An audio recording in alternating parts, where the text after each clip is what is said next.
Question that comes up often in conversations with friends is how fatherhood is treating me or how I'm adjusting to being a dad. And coming late to fatherhood as I did, the question is a fair one. Fair, but not really all that easy to answer for me, at least from the perspective of someone who doesn't really overthink things that are absolutes. I just accept them for what they are and move on with my life. I'm a father. My opinion on the matter doesn't change my responsibilities therein. End of feelings. Still, I get it. Question isn't meant to be answered with that kind of perspective. It's more a matter of trying to figure me out as a parental figure than it has anything to do with my opinion on fatherhood. I was well above the average age for a first-time father, so that makes the inquiry one that is likely equal parts wonderment as interest on the part of the asker, especially for anyone who has known me for any length of time. I operated for many years under the assumption that I wasn't going to have children. Not so much because I didn't like kids, but more so because it wasn't a goal for me. Also, they seemed like a tremendous amount of work from my outside perspective. I saw myself living out my days without children, free of the apparent effort needed to be a parent. But to quote John Lennon in his song Beautiful Boy, life is what happens to you while you're busy making other plans. And to that end, I am the father to a 3-year-old little boy and also a 6-year-old little human. And they are the coolest people I know. So fatherhood might have arrived later in life for me than it did for other men, but it's going fine thus far. And truth be told, it's probably been good for me from a personal growth standpoint. I have wonderful little humans who are conscientious and kind, and their mother is of the opinion that I'm their favorite person in the whole world. That kind of faith makes me try a little harder than I otherwise would, you know? I strive to make better choices now as a father than I did as a single man or even as a spouse. It's been good for me as a person as much as it has as a father because my head is less up my own ass now than it previously was. I mean, I have 2 entire human beings I have to care for now, and I'm accountable for their well-being to their mother. So that shifts my perspective from me-centric thinking to they-centric or us-centric. That's a sobering realization and one that is so internalized at this point that I can't remember not carrying the weight of that accountability anymore. I'm always making decisions with their best interests top of mind, regardless of whether they're with me or not. So serious is the role of father to me. In fact, I take it so seriously that I made rules for myself so that I'd always have something to fall back on if I found myself in a parenting conundrum that didn't have a readily identifiable solution upon inspection. I don't think that it will surprise anyone who knows me to learn that I'm a rules person. I like to know what's going on and what's permissible within the context of a certain set of circumstances. I'm also someone who happens to see the world in patterns. I'm very much a left brain type of thinker in my perceptions of the world around me. And here's the thing about fatherhood, though. It's one of the most consequential roles a man can occupy, yet it's rarely taught with any deliberate structure. Most men learn how to be fathers the way they learn most social roles, through observation, cultural osmosis, and the inherited patterns of the men who raised them. There's no curriculum, no explicit framework, just a set of default scripts absorbed over a lifetime, many of which were never examined by the men who passed them down. And that's a problem, because when fatherhood is transmitted through imitation rather than intention, dysfunction gets inherited alongside everything else. Patterns repeat across generations not because they work, but because they're familiar. And familiar feels like normal even when it's not. I didn't want to operate on default scripts. I wanted to know what I was doing and why I was doing it. Not because my father failed me, but because I recognized that conscious reflection was the only way to avoid passing along patterns I hadn't chosen. Creating rules for being a father is a natural extension of all the lessons I've learned to this point in my life because the rules I already have established for myself have served me well in getting here. My rules for fatherhood are just a subset of my life rules, and that makes them more than just a personal statement for the sake of having rules. I'm taking my personal schema and refitting it for another role in my life, specifically being a dad. And these rules are my externalized values projected into the relationship I have with my sons for the purpose of raising them to the best of my abilities. I based my rules on patterns of fatherhood that I saw in the world around me, all with the hope of being the father my sons need me to be so that they grow up with none of the avoidable challenges that many sons inherit from fathers who maybe didn't have their own rules. Or so I hope. Again, John Lennon had the right of it. Life, plans, happenings, time will tell. I should be clear about something before I continue. This piece is aspirational. I'm not sharing from a place of having figured it out. I'm sharing to hold myself accountable to a standard I'm still working to meet. These rules exist as much for me as they do for anyone else, and maybe more so. They're a public commitment to who I want to be as a father, not a claim that I've arrived. Other fathers might hear my rules and find something useful. They might also disagree with parts of it or all of it, and that's fine. Understanding is more important to me than agreement. Take what resonates, leave what doesn't, or ignore the whole thing entirely. But for me, these words are a contract with myself. Sharing them makes them harder to abandon when the work gets difficult. So, without further delay, as I know that this preamble bordered on the self-indulgent, and I thank you for listening, these are my 6 rules for fatherhood. Rule 1, there are no rules. At least in the strictest sense. There are only best practices. There's a model of fatherhood that operates on fixed authority. Quote, because I said so, unquote. Rules carved in stone, handed down without explanation, and enforced without flexibility. It's a model that confuses rigidity with strength and mistakes consistency for wisdom. Fathers who operate this way aren't necessarily cruel or distant. Many are just running the same script that their fathers ran, never questioning whether the script still applies. I reject that model.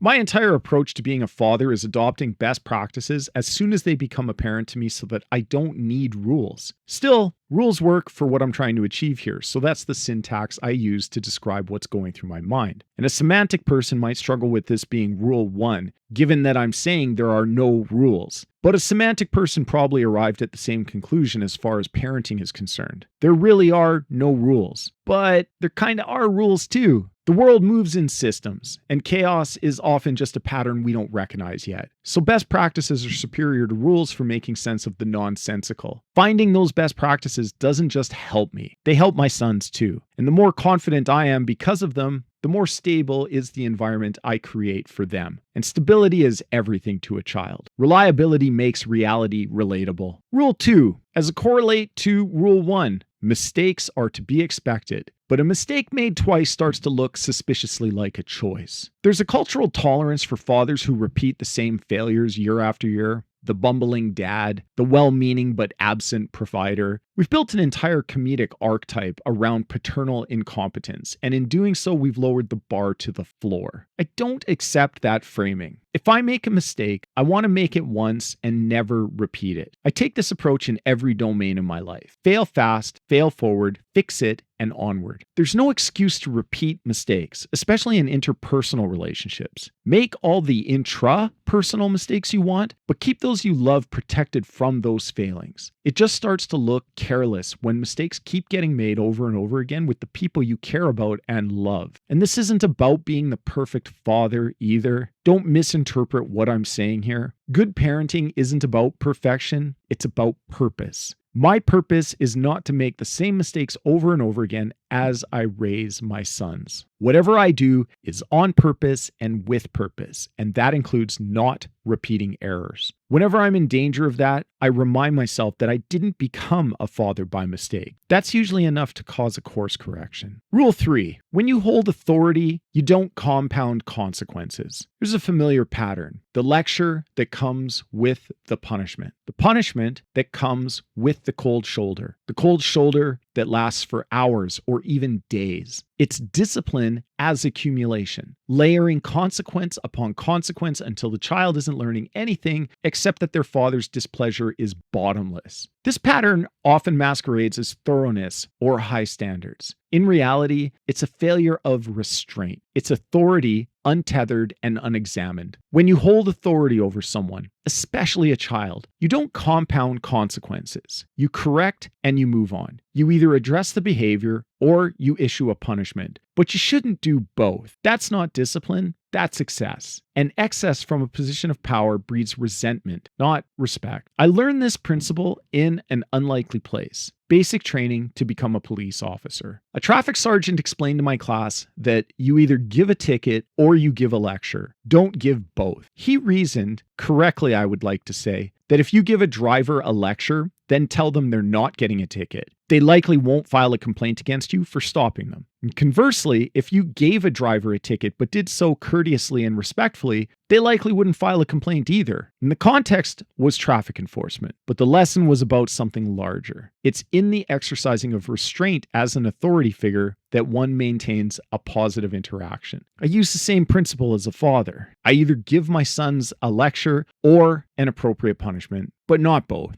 Unrestrained authoritarianism will only create resentment, whether you're wearing a badge or just trying to raise kids. Rule 4. I am not in competition with my sons. There's a strain of fatherhood rooted in dominance, the father who needs to win every argument, every game, every point of fact. The father who treats each interaction as a referendum on his position in the hierarchy. But this isn't strength. It's insecurity transmuted into control. And I reject it entirely. I am not in competition with my sons. This is one a lot of fathers get wrong, in my opinion, to varying degrees of dysfunction and psychological effect. The key to following this rule is to keep my ego out of interactions with my sons and not turn anything we do into a test of wills. They are people. They are living human beings. They have emotions and thoughts and drives and desires. If any of those run counter to any of mine, it's not a challenge to my masculinity or my pack dominance or some other ridiculous notion of fatherhood. My ego isn't raising my sons, so it shouldn't feel threatened by anything that they do. Fatherhood isn't a pissing contest with your children. Making it that way doesn't breed stronger sons. It breeds sons who are afraid to stand up for themselves when confronted by older males in situations of exploitation. That can have tragic and unforeseen consequences. I know this to be true because I investigated crimes against young men and boys that were rooted in hyper-competitive fathers making their sons feel like they always needed to be second place to older males, subservient even. My son's male relationships won't be based on who's bigger, faster, stronger, smarter, or whatever in a never-ending litany of vertical hierarchies. They'll be grounded in authentic appraisals of a person's motives based on observable behaviors that respect boundaries without being the product of intimidation or coercion. I am raising my sons from the depths of my emotion and to the breadth of my abilities to ensure they see the world around them as a place where similarities don't breed assumptions about safety or control. They will know that power over them doesn't come from a place of misguided competitiveness, if it comes from anywhere external to their dominion at all. I don't have to compete with them to accomplish those outcomes. Rule 5. I never withhold affection from my sons. One of the more durable myths in the discourse around fatherhood is that affection should be rationed, earned even, that too much softness produces soft men. Emotional scarcity doesn't produce resilience. It breeds men who don't know how to give or receive love without conditions attached. And I won't do that to my sons. This complements my last point about not competing with them and keeping my ego out of my parenting. Here's how this plays out. After I punish them for an entirely valid reason, they might immediately seek my affection in the form of hugs or reconnection with me by way of something similar. I don't prolong the punishment by withholding whatever it is they are seeking from me post-punishment because that's not accomplishing anything at all. Withholding affection is another punishment, and it's a toxic one at that. And if they have already been appropriately punished, why would I do that? What need is that serving? Emotions shouldn't be so rigid that I can't punish my sons in one teachable moment and provide affection in the next.